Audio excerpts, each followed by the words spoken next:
नमस्कार, city big news देख रहे हैं आप और मैं हूं आपके साथ साक्षी सोनी। क्या आपने कभी सोचा था कि किडनी की बीमारी जो है बीपी से भी हो सकती है? जी हां, अगर आप लोगों का बीपी हाई या लो रहता है तो आप लोगों को अंदेशा नहीं है कि आप लोगों को किडनी की बीमारी हो सकती है। मुझे भी नहीं पता था, मुझे भी आज ही पता लगा है, क्योंकि मैं पिछले कुछ दिनों पहले अपनी एक दोस्त के पास गई थी। उन्होंने मुझे बताया इसके बारे में। तो जब जिस डॉक्टर से वो अपना इलाज करा रही थी, मैंने सोचा आप लोगों को भी किडनी की बीमारी के बारे में बताया जाए, अवेयर करवाया जाए। तो इसीलिए आज मैं डॉक्टर प्रवीण के पास आई हूँ। डॉक्टर प्रवीण ठाकुर, आपका बहुत बहुत स्वागत है हमारे चैनल में। नमस्कार जी, मेरा नाम डॉक्टर प्रवीण ठाकुर जो है पीडियाट्रिक नेफ्रोलॉजिस्ट है। इनसे जानते हैं कि आखिरकार किडनी की बीमारियां होती कैसे है। लेकिन एक सबसे अहम बात यह है कि बच्चों की किडनी की बीमारी किसी को पता नहीं चल पाती और उसके इलाज जो है हिसार के अंदर बहुत ही कम लोग करते हैं। हालांकि बड़ों का किडनी का इलाज तो हो जाता है, लेकिन बच्चों की किडनी का इलाज नहीं होता और ना ही पता लग पाता है। तो डॉक्टर प्रवीण, मुझे सबसे पहले ये बताइए कि बच्चों के अंदर किडनी की बीमारियों को कैसे पता चलेगा कि उनके अंदर किडनी की बीमारियां जो है पनप रही हैं? देखिए, ये किडनी की तकलीफ बच्चों में जो है कई रूप से आती है। जैसे कि अगर कई बारी माँ के पेट से ही कई बारी बच्चों के पेट में बच्चों को किडनी की बीमारी तकलीफ हो सकती है, जैसे कि हाइड्रोनेफ्रोसिस। दूसरा, कई बारी कुछ उम्र में जो मोस्ट कॉमन है वो है बच्चों में प्रोटीन की लीकेज होना, बच्चों के पेशाब में खून आना। ये बहुत कॉमन बीमारियाँ होती है। इसके साथ साथ ब्लड प्रेशर की तकलीफ भी बच्चों में बहुत कॉमन होती है, जैसे कि मोटापे के साथ साथ बच्चों में बीपी की तकलीफ भी हो सकती है, जो कई बारी नहीं पता चलती है। उसके लिए रेगुलर विजिट्स पे ब्लड प्रेशर की मॉनिटरिंग होनी चाहिए। खुद से पेशेंट को बोलना चाहिए कि मेरे बच्चे का ब्लड प्रेशर कितना है। अगर ये अवेयरनेस आए आम जनता के मामले में तो बहुत ही बढ़िया हिसाब रहेगा। ठीक है, कई माँ बाप होते हैं प्रेगनेंसी के दौरान उनको पता नहीं चल पाता कि बच्चे की किडनी सही है। कई बार जुड़ी हुई किडनी के साथ बच्चा पैदा होता है, कई बार जो है एक किडनी होती ही नहीं है। तो कैसे पता लग पाता है इसके बारे में? देखिए, एंटीनेटल स्कैन्स में तो बहुत सारी तकलीफ़ें पता चल सकती हैं। अगर ये अच्छी जगह से लेवल 2 स्कैन हो तो उसमें किडनीज की तकलीफ का पता चल सकता है। जो मोस्ट कॉमन है वो हाइड्रोनेफ्रोसिस। दूसरी जो है वो जैसे कि भी एक सिंगल किडनी के साथ या हॉर्सशू किडनी आपस में जुड़ी होना, इन चीज़ों का आराम से एंटीनेटल स्कैन्स में हो सकता है। तो सरकार भी यही कहती है कि एंटीनेटल स्कैन्स अच्छे तरीके से हों, अच्छी जगह से हों। दूसरा, अगर ऐसी तकलीफ किडनी बच्चे के पैदा होने के बाद भी परसिस्ट कर रही हैं, जैसे कि हाइड्रोनेफ्रोसिस या आम जनता की भाषा में बात करें तो किडनी की सूजन होना, तो उसको बच्चे के 48 घंटे के बाद, पैदा होने के 48 घंटे के बाद स्कैन कराया जाए। हर 4 हफ्ते में स्कैन कराया जाए। अब इसके कारण कई हो सकते हैं, कारण कई लेवल पे हो सकते हैं। किडनी के अगर लेवल्स देखे जाएँ तो ये ऑब्स्ट्रक्शन ऊपर भी हो सकती है या नीचे ब्लॉकेज भी हो सकती है। तो वो तो एवेल्युएशन करके पता चलता है, आगे फर्दर स्कैन्स करके पता चलता है और उसी हिसाब से हम लोग उसका इलाज करते हैं। अच्छा, मुझे ये बताइए, कई बार बच्चों के अंदर सिम्टम्स होते हैं जैसे खांसी जुकाम हो जाना, आंखों में सूजन आना। तो हम लोग इसको बहुत ही ईजी वे में ले लेते हैं कि कोई बात नहीं, छोटा बच्चा है, खांसी जुकाम हो जाता है। आंखों में सूजन होती है तो सोचते हैं कि इंसेक्ट ने बाइट किया होगा, या फिर हम लोग आँख के स्पेशलिस्ट के पास चल जाते हैं और वो दवाई देते रहते हैं, जिससे बच्चे जो है कई बार उनकी आंखें, आपने देखा होगा, छोटी छोटी उम्र के अंदर ही वीक हो जाती हैं। तो कैसे पता लगे कि बीमारी है क्या? देखिए, किडनी का रिलेशन हर ऑर्गन से है, हर ऑर्गन आपस में जुड़ा हुआ है। किडनी आई, किडनी ब्रेन, किडनी हार्ट। तो अगर हम स्पेसिफिकली बात करें, जो बहुत कॉमन है कि बच्चे के आंखों के ऊपर सूजन आई और माँ बाप ने एक सोचा कि भी इंसेक्ट बाइट है और आगे जाके किसी अच्छे डॉक्टर से नहीं दिखाया, तो कई बारी प्रोटीन लीकेज हो रही है। और हमारे मैक्सिमम पेशेंट इसी प्रेजेंटेशन के साथ आते हैं कि मेरे बच्चे को आँख की सूजन हुई थी, मेरे को लगा कि इसके किसी कीड़े ने काटा होगा, उसकी वजह से सूजन है। पर अगर हम जब यूरिन में टेस्ट कराते तो उसके प्रोटीन लीक हो रहे होते हैं। और ये नेफ्रोटिक सिंड्रोम जो बहुत ज़्यादा कॉमन है 2 साल की उम्र के ऊपर। कई बारी बच्चे के पेशाब में खून आ रहा होता है और उससे 2 हफ्ते पहले खांसी जुकाम हो या 4 हफ्ते पहले कुछ बॉडी पे रैश निकला हो या दाने निकले हों, तो ये नेफ्राइटिस की तरफ जाता है, जिसमें बीपी भी बड़े होते हैं। तो इसमें इवैल्यूएशन, इनिशियल एग्जामिनेशन जो है पेशेंट का बहुत ज़रूरी है, जिसमें सिंपल से सिंपल टेस्ट जैसे कि यूरिन रूटीन माइक्रोस्कोपी हमारे को बहुत कुछ बता देता है कि बच्चे के अंदर क्या तकलीफ है। ये ठीक है, ये माइक्रोस्कोपिक और मैक्रोस्कोपिक दोनों तरीके से होता है। हाँ जी, ऐसा अगर आम भाषा में बोला जाए कि पेशाब को अगर नंगी आंखों से देखा जाए तो पेशाब बिल्कुल क्लियर दिखता है, पर जब हम माइक्रोस्कोपिक देखते हैं, माइक्रोस्कोप के अंडर उस पेशाब का टेस्ट करते हैं, तो उसमें कई बारी खून दिखता है हमें। ठीक है, तो पेरेंट्स पेरेंट्स को पता कैसे चलेगा, क्योंकि अगर हम न्यूड आइज से देखते हैं तो हमें पता नहीं चल पाता। इसके लिए तो उनको जैसे कि अब ये फिजिशियन का सस्पिशन होना बहुत ज़रूरी है। कई बारी अगर मान लीजिए जो कॉमन मेडिकेशन जैसे कि मेफेनेमिक एसिड या मेफ्टाल हम यूज़ करते हैं, उसके साथ कई बारी माइक्रोस्कोपिक हमें चूरिया हो जाता है, तो वो चीज़ें जो है पेशाब का एग्जामिनेशन में ही पता चलती हैं। और मेरे ख्याल से अगर किसी भी बच्चे को बुखार, किसी भी छोटे बच्चे को जिसकी उम्र 5 साल से कम है और बुखार आ रहा है, तो यूरिन रूटीन माइक्रोस्कोपी एग्जामिनेशन होना बहुत ज़रूरी है। और साथ में उन बच्चों को जिनमें जो गांव में इनजुडिशियस यूज़ होता है मेडिकेशंस का, non steroidal anti inflammatory drugs जैसे कि ब्रूफिन जो बहुत कॉमन यूज़ होती है, उसकी वजह से कई बारी बीमारियां बहुत बड़ी बड़ी हो सकती हैं, जिसे AKI या एक्यूट ट्यूबुलर नेक्रोसिस कहते हैं।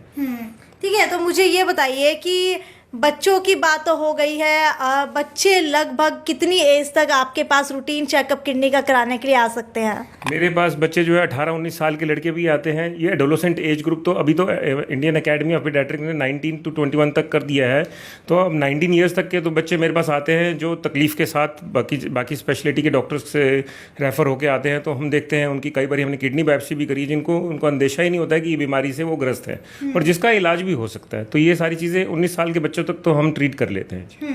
ठीक है, तो मुझे ये बताइए कि आजकल बहुत ही कॉमन प्रॉब्लम चल रही है किडनी स्टोन की चल रही है, क्योंकि अगर हिसार की बात की जाए तो हिसार में हर चौथे व्यक्ति को किडनी स्टोन की प्रॉब्लम है।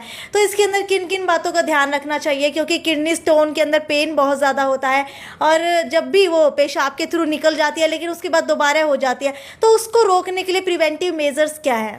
बिल्कुल सही सवाल है जी। हिसार हमारा जो है वो स्टोन बेल्ट है, हर एक चौथे बंदे को कहीं ना कहीं से स्टोन है ही है। तो अगर हम किडनी स्टोन की बात करें तो इसमें ये जानना बहुत ज़रूरी है कि किडनी स्टोन किस तरीके का है। मान लीजिए कि किडनी स्टोन है और वो पेशाब रुक जाता है, तो इस वक्त मरीज़ को हमेशा हॉस्पिटल जाना चाहिए और कई तरीक़ों से उसका इलाज हो सकता है, कई बारी दवाइयों से, कई बारी ऑपरेशन से। पर एक मरीज़ अगर उसको स्टोन की पॉसिबिलिटी है या प्रोबेबिलिटी है और उसको 10 बारी होता है तो कितनी बारी वो ऑपरेशन कराएगा। इसलिए हमें ये जानना ज़रूरी है कि किडनी स्टोन किस तरीके का है। स्टोन एग्जामिनेशन नहीं तो यूरिन में ही हम 24 घंटे का पेशाब इकट्ठा करके हम उसका पता करते हैं किस तरीके का स्टोन है और उसी प्रकार से हम उस चीज़ का इलाज करा जा सकता है, जो बहुत कम लोगों को पता है। इसलिए ये बहुत ज़रूरी है कि किडनी स्टोन किस तरीके का है और उसका स्पेसिफिक इलाज करना बहुत ज़रूरी है। अच्छा ठीक है, मुझे ये बताइए कि इस वक्त मैं जिस हॉस्पिटल के अंदर मौजूद हूँ वो क्या क्या सुविधाएं दे रहा है और सभी हॉस्पिटल से अलग, क्योंकि मैंने हर जगह देखा है कि बड़ों के लिए किडनी का इलाज संभव है लेकिन बच्चों के लिए हिसार के अंदर मुझे बहुत ही कम हॉस्पिटल्स दिखते हैं। तो इस हॉस्पिटल की स्पेसिफिकेशन क्या है? अगर हम अपने सप्रा हॉस्पिटल की बात करें तो हमारे पास किडनी के मरीज़ों की अगर हम बात करें तो बहुत तरीके की सुविधाएं उपलब्ध हैं। जैसे कि हिसार का कोई भी हॉस्पिटल जो है या शायद कोई हॉस्पिटल ही CRRT जैसी सुविधाएं उपलब्ध करा रहा हो, जो कि किडनी बिल्कुल काम करना बंद हो गई और ब्लड प्रेशर्स कम है, तो ऐसे में कंटिन्यूस रीनल रिप्लेसमेंट थेरेपी जो मशीन है वो सिर्फ हमारे हॉस्पिटल में उपलब्ध है, उसके जो कंज्यूमेबल है वो हमारे हॉस्पिटल में उपलब्ध हैं और हम लोग ही उसको चला सकते हैं। नंबर 1। नंबर 2, छोटे बच्चों में डायलिसिस करने की सुविधाएं, शायद वो लोग पेरिटोनियल डायलिसिस तो कर दे, पेट के डायलिसिस तो कर दे, पर हीमोडायलिसिस वो लोग नहीं, बहुत कम लोग कर पाएंगे इस चीज़ को। तो ये सुविधा हमारे पास उपलब्ध है। उनके कैथेटर्स अलग होते हैं, उनके साइजेस अलग होते हैं, तो ये चीज़ आम हॉस्पिटल में शायद मिलना मुश्किल है और उनके शायद कंज्यूमेबल भी इतना रिसोर्सफुल ना हो। तो हमारे पास इन चीज़ों की 24 घंटे सुविधाएं उपलब्ध रहती हैं और वो सरकारी दरों पर उपलब्ध हैं। ठीक है, किडनी ट्रांसप्लांट करवानी हो किसी को तो किस तरीके से की जाती है यहाँ? देखिए, किडनी ट्रांसप्लांट के लिए सबसे पहले एक बहुत ज़रूरी चीज़ है कि ब्लड ग्रुप क्रॉस मैच जो है वो मैच करने चाहिए। हमारे यहाँ अभी इंडिया में लिविंग रिलेटेड रीनल ट्रांसप्लांट चल रहे हैं और डिजीज डोनर डोनर आपके पास भी अवेलेबल मिल जाते हैं? नहीं, डोनर के लिए एक कमेटी है पूरी सारे इंडिया के हॉस्पिटल जो है एक मल्टी ऑर्गन ट्रांसप्लांट कमेटी के अंडर आते हैं और उसमें जो सीरियल नंबर के हिसाब से ही उनको क्रॉस मैच के बाद ही डोनर मिल पाता है नंबर। इसके बावजूद अगर लिविंग रिलेटेड रीनल ट्रांसप्लांट है तो उसके लिए मैचिंग करनी ज़रूरी है, फैमिली काउंसलिंग ज़रूरी है, फाइनेंशियल काउंसलिंग, बहुत सारी ऐसी चीज़ें हैं जिसकी पहले कम से कम 2 महीने तो उनको प्रिपेयर करने में ही लग जाते हैं। अब वो क्या फिट है इस चीज़ के लिए, जैसे कि किसी बच्चे को अगर वजन 10 किलो से कम है तो हमारे लिए ट्रांसप्लांट करना इसके लिए बहुत मुश्किल हो जाता है। तो बच्चे की ग्रोथ होना बहुत ज़रूरी है, साथ के साथ पेरेंट्स का हमें ब्लड ग्रुप क्रॉस चेक करना होता है। मदर है या फादर है या ग्रैंड मदर है, ये लोग ट्रांसप्लांट करा सकते हैं, अपने बच्चे को किडनी डोनेट कर सकते हैं।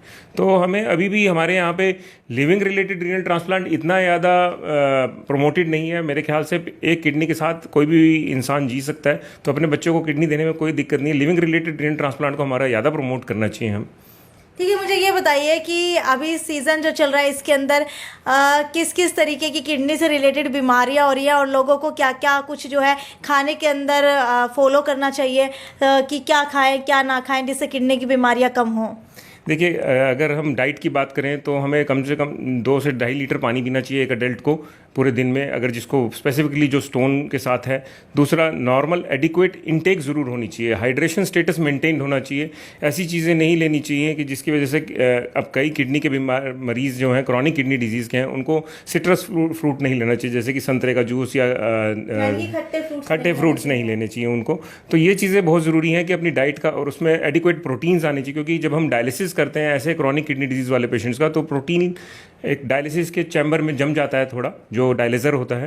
तो ये प्रोटीन एडिक्वेट होना चाहिए अमाउंट, साथ के साथ कैलोरीज इंटेक भी अच्छे से होनी चाहिए। इसके लिए एक रीनल डाइटिशियन की ज़रूरत है। कई बार हम लोग भी प्रिस्क्राइब करते हैं कि किस तरीके की डाइट चाहिए। तो स्पेसिफिक किडनी डाइट जो है पेशेंट इंडिविजुअलाइज्ड होती है, किसी हर एक की एक डाइट नहीं करी जा सकती है। ठीक है, डॉक्टर प्रवीण मुझे अभी थोड़ी देर पहले बता रहे थे कि इन्होंने इतनी अच्छी सुविधा दी हुई है कि अगर कोई छोटा बच्चा बीमार होता है या फिर उसके यूरिन से रिलेटेड कोई प्रॉब्लम होती है तो कुछ ट्रिप्स आती हैं जिससे पेरेंट्स जो है अपने घर के अंदर ही बच्चे का यूरिन टेस्ट कर सकते हैं और उनको 20 रुपये ऑटो के लगा करके आने की भी ज़रूरत नहीं है और ना ही बार बार पर्ची कटवाने की ज़रूरत है। ये क्या बता रहे थे डॉक्टर आप? ऐसा है कि जो बच्चों में कॉमन बीमारी आज की डेट में और या बहुत सालों से चल रही है वो है नेफ्रोटिक सिंड्रोम, जैसे कि यूरिन में प्रोटीन लीक होना। अब हमारे पास कोई मरीज़ आता है और मान लीजिए कि वो नेफ्रोटिक सिंड्रोम के साथ है, अगर सीरियस है तब तो हर हॉस्पिटल वाले कहते हैं कि आप हर मरीज़ को हॉस्पिटल लेके आइए ताकि हम उसका इलाज करें।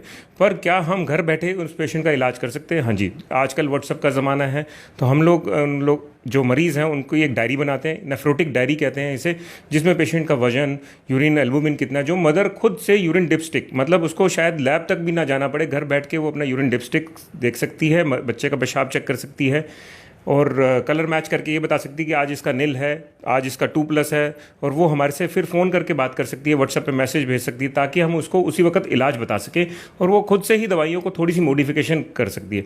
तो मेरा मेन मकसद ये है कि पेरेंट्स को अगर अटेंटिव करना है इस चीज़ के लिए तो उनको नेफ्रोटिक डायरी खुद हाथ से बना के दे, जो मैं खुद से बनवा के दे, हमारा हॉस्पिटल खुद से बनवा के देता है उनको, और वो लोग घर में मॉनिटर कर रहे हैं, घर में इलाज कर रहे हैं। इससे थोड़ा सा ये रहता है कि भी मरीज़ घर बैठ के भी इलाज कर सकता है, आज की डेट में संभव है। तो ये हमारे साथ डॉक्टर प्रवीण ठाकुर थे, पीडियाट्रिक नेफ्रोलॉजिस्ट, जो बच्चों की किडनी से रिलेटेड बीमारियों का यहाँ इलाज करते हैं। इस वक्त मैं सप्रा मल्टी स्पेशलिटी हॉस्पिटल के अंदर मौजूद और आप लोगों को अपनी किडनी से रिलेटेड या अपने बच्चों की किडनी से रिलेटेड बीमारी का इलाज करवाना है और आप लोग हर जगह धक्के खा करके परेशान हो चुके हैं, तो एक बार डॉक्टर प्रवीण ठाकुर के पास आइए और एक बार कंसल्टेंसी ज़रूर लीजिए। ये थी साक्षी सोनी की report, city big news bureau Hisar.